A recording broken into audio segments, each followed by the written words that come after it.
Hi folks, it's Bob from Mountain Crest Farms, reporting on a crisp fall day. Wait a minute, this is the middle of June. I guess it's not a crisp fall day unless I slept for a couple of months last night. But it sure feels like a crisp fall day. Oh, 63 degrees. Supposed to get down to 60 last night, but it only got 63. Tomorrow, I've got a improved forecast. It was supposed to get down to 50, not 50 something, but 50 tomorrow morning. And it's not going to go quite that low. It is going to be 50 something, 53. In the middle of June, in Georgia. It's crazy, people. Oh, like I say, it's a nice crisp fall day. It just happens to be in the middle of June. Today, my topic today actually got started rolling around in the marbles, in amongst the marbles in my head, last night. I'm on Facebook a little bit, not a whole lot, not enough to tie the two together. I'll post, I've got a Facebook page for me, which is almost 100% political, and then I've got a Facebook page for the farm, and I'll post videos on there and farm news. But I was talking to a friend of mine here in Jasper. I live in Jasper, Georgia, or live out in I do not live in Jasper, Georgia. I wouldn't live inside Jasper, Georgia. But I live in Pickens County, which Jasper's the county seat, and I live about 8 miles out of town, 7 miles out of town.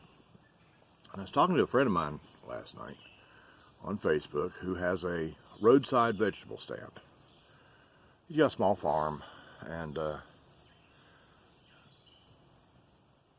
he wouldn't call himself a homesteader, but actually he's a lot like me. We were talking about watermelons. We were talking about what makes a watermelon good. Now he goes about 275 miles down to the Ashburn, Georgia, Turner County, Cordele, Georgia area to get his watermelons for his roadside stand.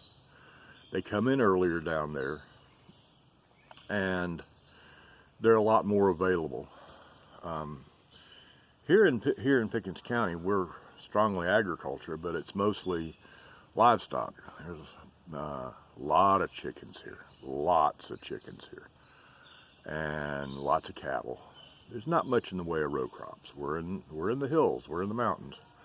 Excuse me, I said two things there. They are two different things. We are in the hills here. The people that live here say they live in the North Georgia mountains, and I'm guilty of saying that too. We don't live in the North Georgia mountains. We live in some hills. People around here had never been out west and seen the Rockies. Those are mountains. And there's a story about a trip to see mountains coming up too. I've got a crazy nephew. You won't believe what he did. But we were talking about watermelons and what makes a good watermelon.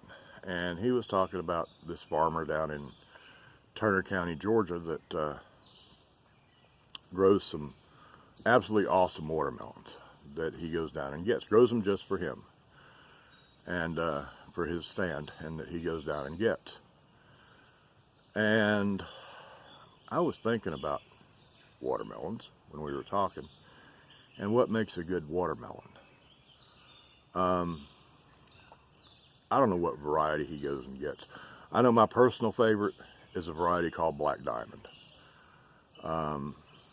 Black Diamonds are really sweet. That variety of watermelon's good, but it's the variety of watermelon that you grow or that you buy at the store has a lot to do with the flavor. And unfortunately, a lot of the watermelons you buy in the store, they're not grown for flavor. They're grown to look pretty at the store. They're grown to transport well, which means heavy, thick rinds so they don't get beat up. And sadly, watermelons and most things in the produce department are grown for their looks, so they will look pretty and you'll buy them. They're not grown for flavor. They're grown for looks and they're grown for durability. So you can stick it on a truck in California and it won't be beat all to hell by the time it gets to wherever you happen to live. But anyway, back to watermelons. Variety is important. But something else that's really important that a fellow here that has he calls it a garden, it's 5 acres, has a market garden here. His watermelons are always really good, and I was asking him why. You know, what variety? He said, well, he tries a few different varieties. Some people want small watermelons, little round ones, personal watermelons they call them, so he grows some of those, he grows some big ones. But he said that's not what makes a watermelon good. He said what makes a watermelon good is how you water it. I said, how you water it? He said, yeah. He said, don't ever harvest your watermelons after a rain, within 2 to 3 days of a rain. After it's rained, you wait 2 to 3 days before you harvest your watermelons. Or if it doesn't rain, if you're irrigating your melons, don't harvest them till 2 or 3 days after you last irrigated them. And I said, how does that make a watermelon taste good? He said, it's easy.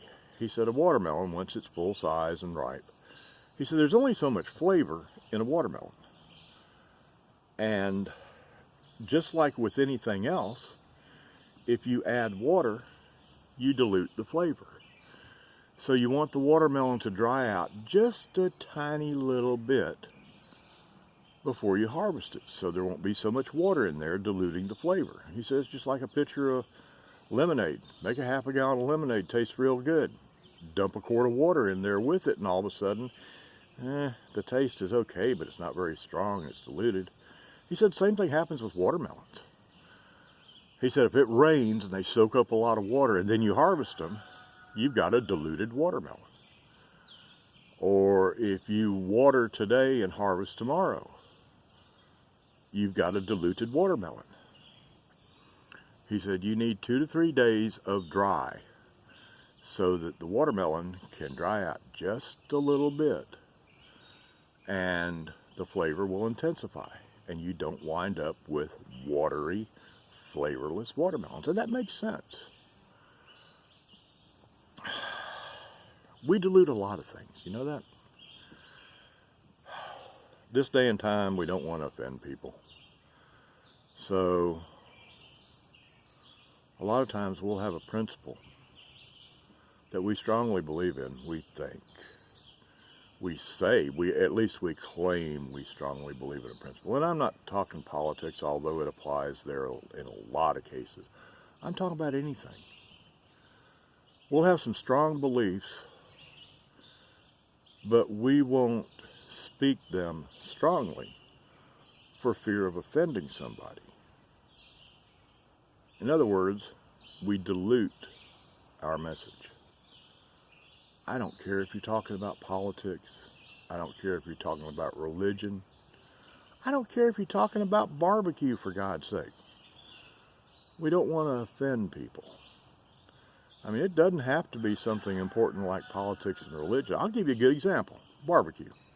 I just mentioned barbecue. Okay, let's talk about diluting your message in barbecue. All right, y'all know I raise pigs. And I like to smoke meat. I've got a pretty nice smoker.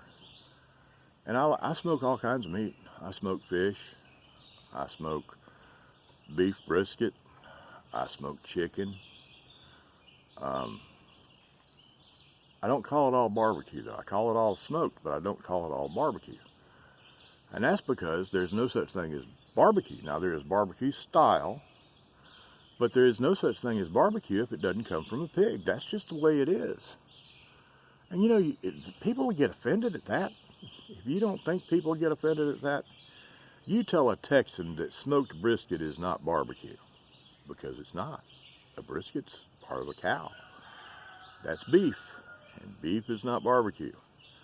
Now that's a silly little example. I use that for an example so I can stay away from the political examples or the religious examples. Well, no, I will. I'm going to give an example that is religious and touches on politics. And that example is the abortion issue. If you think abortion is wrong, do you dilute your message when you're talking about abortion? If life begins at conception, which I believe, then how can you say abortion is wrong, except in the case of rape, incest, or the life of the mother?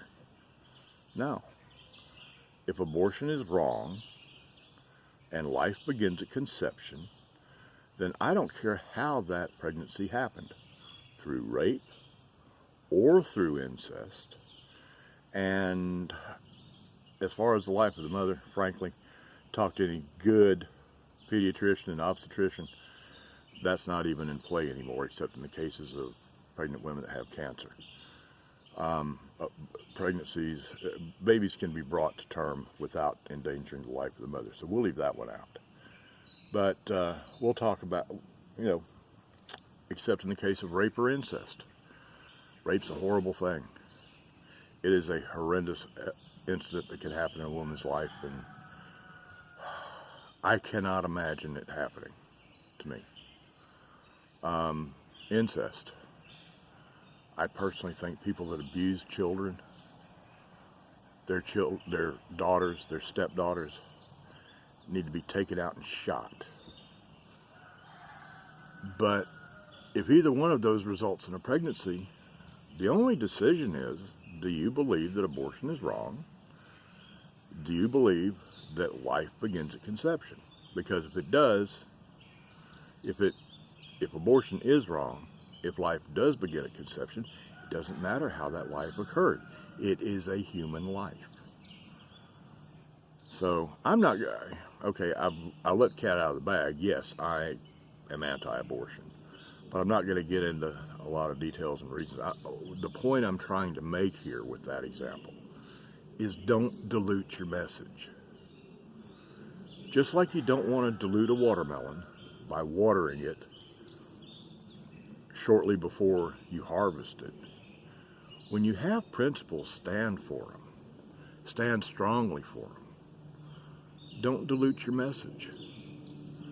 Don't worry that you might offend somebody. God, this day and time, people get offended over anything. If you don't offend them with your message, they'll find another reason to get offended, because people these days are just looking for reasons to get offended. So don't dilute your message, especially on principles. Go ahead and dilute your watermelons if you want to, but don't dilute your message on principles. Stand for your principles and stand strongly for your principles. If people get offended, they're the ones with a problem, not you. Boy, I got serious and deep today, and I try not to do that. I'll see if I can come up with something light tomorrow. Y'all have an absolutely fantastic day. And if you liked my video, give me a little thumbs up down there in the bottom. And if you didn't like the video, give me a thumbs down. If you don't like the video, I deserve it. And if you're not subscribed to my channel, hit that little subscribe button down there. And then after you hit the subscribe button, click that little bell so you'll get notifications when I do a video. And y'all have an absolutely fantastic day, because I certainly know I'm going to. And y'all come back and see me in my next video, and don't forget, y'all thought I wasn't going to say this. Y'all thought I forgot about this. But don't forget, there's two really important things you need to remember, always. One, the tomb was empty. And two, thank God he is alive. Y'all have an awesome day, and I'll see you next video.